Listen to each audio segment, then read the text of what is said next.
Interlink network dual token సిస్టమ్ని తీసుకొని వచ్చింది. ఇందులో ఐటీఎల్ అండ్ ఐటీఎల్జీ రెండు టోకెన్స్ ఉంటాయి. రెండింటికి సపరేట్ పర్పస్ ఉంటుంది. ప్రజెంట్ మనం మైన్ చేస్తున్న టోకెన్ ఇంటర్లింక్ జెన్సిస్ టోకెన్. దీన్నే ఐటీఎల్జీ అని అంటాం. ITLG total supply 100 billion. Real humans మాత్రమే ఫేస్ ఐడి వెరిఫికేషన్ కంప్లీట్ చేసి మైనింగ్ చేయాల్సి ఉంటుంది. ఓన్లీ మైనింగ్ ద్వారానే కాదు, రిఫర్ చేసి ఎర్న్ చేయొచ్చు అండ్ గేమ్స్ ఆడి కూడా ఐటీఎల్జీ ఎర్న్ చేయొచ్చు. బట్ ఎలాంటి బాట్స్ అండ్ ఫేక్ అకౌంట్స్కి మాత్రం ఐటీఎల్జీ ఎర్న్ చేసే ఛాన్సెస్ ఉండదు. ఎలాంటి గవర్నమెంట్ ఐడీస్ యూజ్ చేసి ఇక్కడ కేవైసీ కంప్లీట్ చేయాల్సిన అవసరం ఉండదు. ఎందుకంటే మీరు మీ ఫేస్ ఐడి ఎప్పుడైతే కంప్లీట్ చేస్తారో అప్పుడే మీ కేవైసీ కంప్లీట్ అయినట్టు. అండ్ ఐటీఎల్జీని ప్రజెంట్ మనం ఎకో సిస్టంలో యూజ్ చేయొచ్చు. అంటే డావోలో ఓట్ వేయడానికి యూజ్ చేయొచ్చు అండ్ మినీ గేమ్స్ ఆడడానికి యూజ్ చేయొచ్చు. అదేవిధంగా అప్కమింగ్ ఏవైనా లాంచ్ చేస్తే అందులో కూడా మనం ఐటీఎల్జీని యూజ్ చేయొచ్చు. మీరు ఐటీఎల్జీని మైన్ చేస్తున్నారంటే ఇండైరెక్ట్గా ఐటీఎల్ని కూడా మైన్ చేస్తున్నట్టే.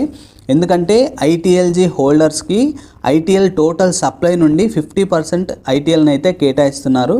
అండ్ ఐటీఎల్జీ టోకెన్స్ 2025 డిసెంబర్లో కానీ 2026 జనవరిలో కానీ ఎక్స్చేంజెస్లో లిస్ట్ అయ్యే ఛాన్స్ ఉంది. ఇప్పుడు ఐటీఎల్ గురించి మాట్లాడుకుందాం. ఇది ఇంటర్లింక్ నెట్వర్క్కి ఒక స్ట్రాటజిక్ రిజర్వ్ లా ఉంటుంది. ఎవరైతే ఇన్వెస్ట్ చేస్తారో వాళ్ళ ఇన్వెస్ట్మెంట్ రిలేటెడ్ పోర్షన్ ఐటీఎల్ వీళ్ళు వాళ్ళకి కేటాయిస్తారనమాట.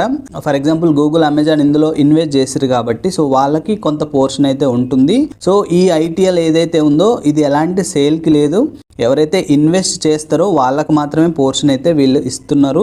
దీని టోటల్ సప్లై 10 బిలియన్ సప్లై ఉంది. సో అందులో ఐటీఎల్జీ ఎవరైతే హోల్డ్ చేస్తున్నారో అంటే ఎవరైతే మైన్ చేస్తున్న యూజర్స్ ఉన్నారో ఆ యూజర్స్ కి 50% ఐటీఎల్ అయితే కేటాయించారు. అంటే 5 billion ITL tokens ITLG holders కి అయితే వీళ్ళు కేటాయించారు. అండ్ న్యూయార్క్ స్టాక్ ఎక్స్చేంజ్ లో కూడా ఇది లిస్ట్ అవబోతుందని వీళ్ళు ఆల్రెడీ అనౌన్స్ చేశారు. సో ఒక నెట్వర్క్ 2 టోకెన్స్ 2 పర్పస్లు ఉన్నాయి. సో మీరు ఒకటి మైన్ చేస్తే మీకు ఫ్యూచర్లో ఇంకొకటి కూడా వచ్చే అవకాశం ఉంది. ఇంటర్లింక్ రిలేటెడ్ మీకు ఏ ప్రాబ్లమ్స్ ఉన్నా నేను ఫస్ట్ కామెంట్లో నా టెలిగ్రామ్ ఐడి ఇస్తా, వీలైతే మీరు కాంటాక్ట్ అవ్వచ్చు.